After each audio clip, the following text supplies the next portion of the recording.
What does the kingdom of God is within you mean? Get with me Luke 17, verse 20. Luke chapter 17 and verse 20.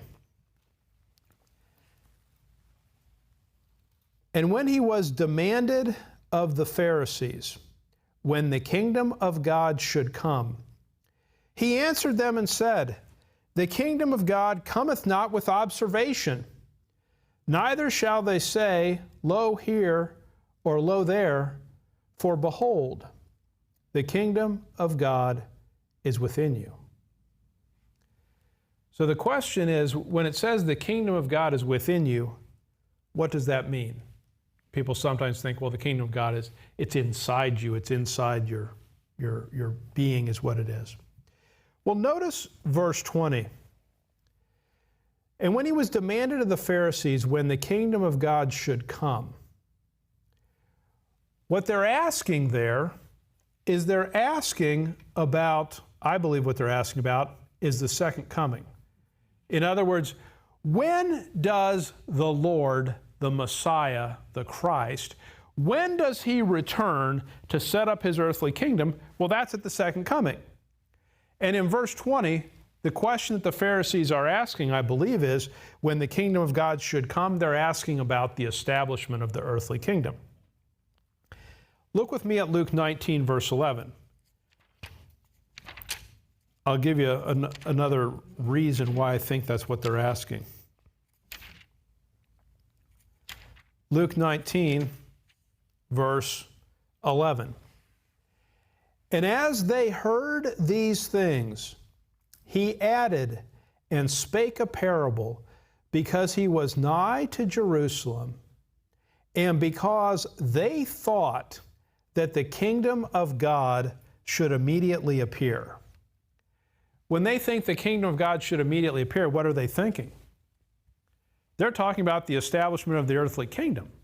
They don't simply mean that the Christ was present. They're asking, when will the earthly kingdom be set up?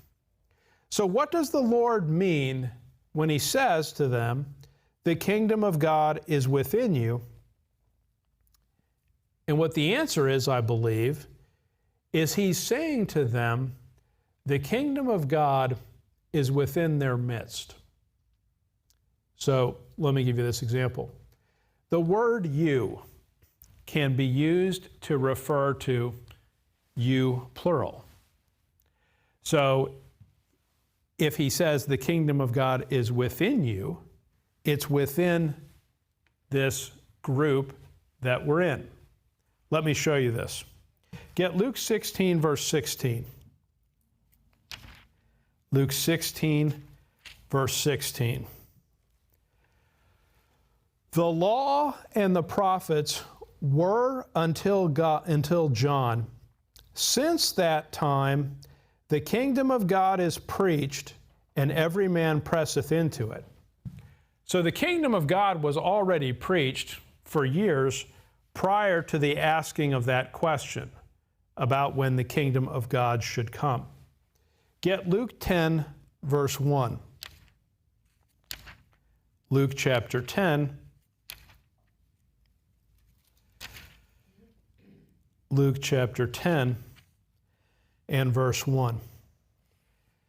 After these things, the Lord appointed other 70 also, and sent them 2 and 2 before his face into every city and place whither he himself would come. Therefore said he unto them, the harvest truly is great, but the laborers are few.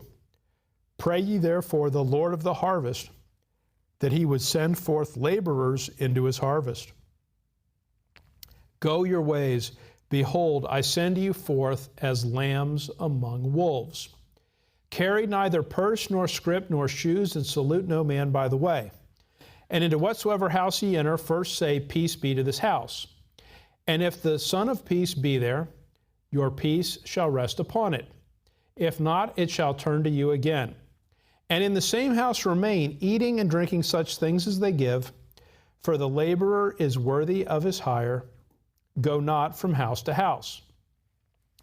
And into whatsoever city ye enter, and they receive you, eat such things as are set before you, and heal the sick that are therein, and say unto them, the kingdom of God is come nigh unto you.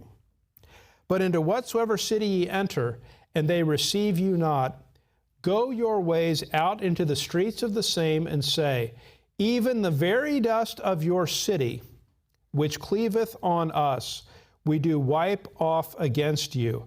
Notwithstanding, be ye sure of this, that the kingdom of God is come nigh unto you.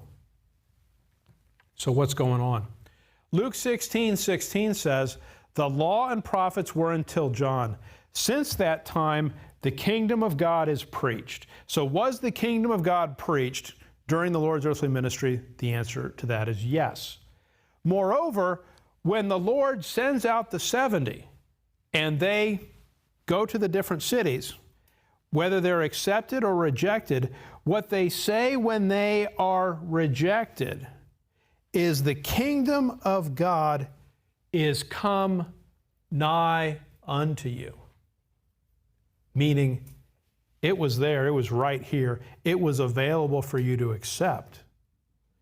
And when they rejected the apostles' ministry, when they rejected the disciples' ministry, when they rejected the Lord's ministry, they can say, well, when's the earthly kingdom going to arrive?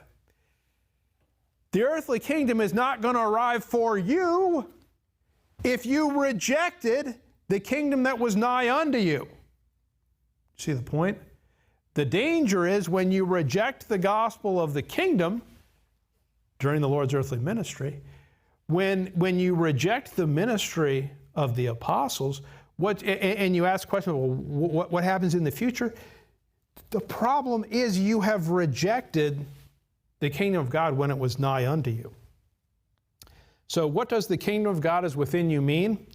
It seems that what's happening is the Pharisees are asking, when will the millennial kingdom be established?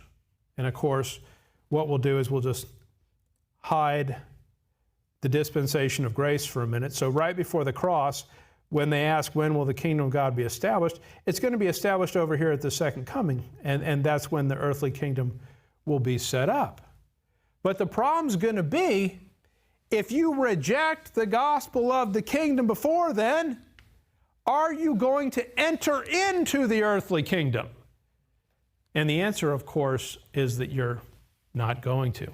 So what the Lord is doing is He's making the point that the kingdom of God has already come nigh unto them. It's within their midst. But they're not going to enter the kingdom of God if they reject it. What the Lord is doing is He's making the point to quit focusing on future prophecy and recognizing that the kingdom of God has already come nigh unto them and they have rejected it. That's why He says the kingdom of God is within you. It's within your midst. It's come nigh unto you. So that's what's going on in Luke chapter 17 and verse 21.